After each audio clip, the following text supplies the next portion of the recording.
My good friend, State Senator Al Norstrup, is online with us again. And Senator Norstrup, welcome to Liberty Today.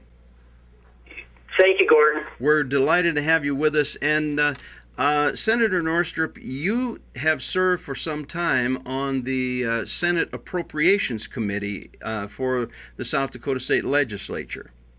I've actually been on that committee for 5 years now.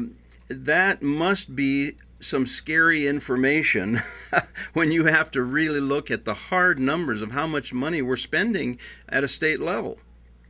Well, it's a challenge because it's easy for me to give you a budget of $20 and tell you to go down and buy a hammer because I can understand that, I can get a handle on it. It's a lot tougher when SDSU shows up and say they need so many millions of dollars to run a university, because where do you start to quantify what's the right amount to run, for example, SDSU? Well, as you talk about the state budget, having dealt with the appropriations for the state of South Dakota for half of a decade, it gives you a unique perspective on the federal government spending and budget. Share your thoughts with us. Well, the first thing I'd mention is my first career was a math teacher, so I spent a lot of time with calculation and formulas and that type of thing. And one of the more recent, I dig into the numbers and tend to divide by the number of taxpayers and divide by the number of people, and always try to figure out what it's going to cost per person. And some of the scary numbers that I've bumped into recently is Forbes magazine says that there is $1.1 million per taxpayer of unfunded liabilities. Well, an unfunded liability is how much money we owe that we don't have money in the checking account, and Forbes magazine says 1.1 million. 1.1 million? 1.1 million per taxpayer. That is a big number for most South Dakota residents, or for most people across the country who, when they think about $1 million, can't ever imagine getting their hands on that much money at once. Well, and I actually did the math. I wanted to check if Forbes was right. I think they're being optimistic. And the reason they're being optimistic is they claim there's 114 million taxpayers.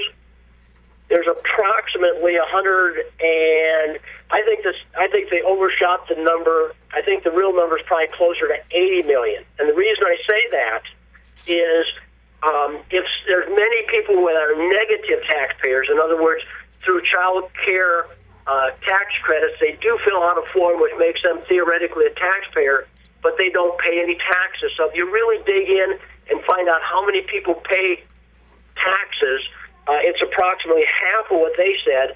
So what that means is, instead of it being 1.1 million, as Forbes magazine claims, I think I can present a reasonable case that it's 2 million per taxpayer.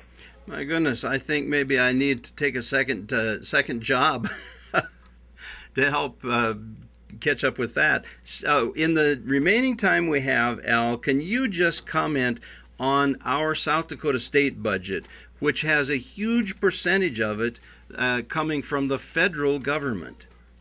That is correct.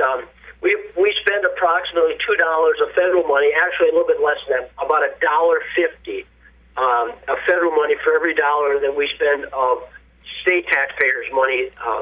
We basically send money to Washington, D.C., they send it back. But the other thing is the federal budget is 60 cents funded and 40 cents printed or borrowed. So when they're able to return much more than we send them because they're borrowing the rest and printing the rest. Well, isn't that nice of them?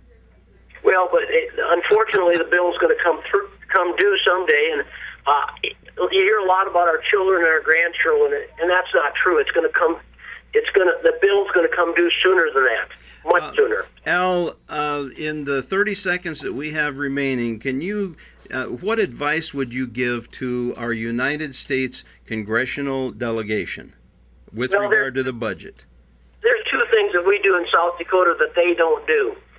First of all, we make a budget on schedule. In the last 6 years, I think they've made one budget, and the other 5 years they've not actually created a budget. The second thing is it's been approximately 30 years since they've had a balanced budget. And so we do that every year. We produce a budget on schedule, and it's balanced. Well, thank you for spending the time with us today, Senator, and we'll look forward to talking to you again real soon. Thanks, Gordon.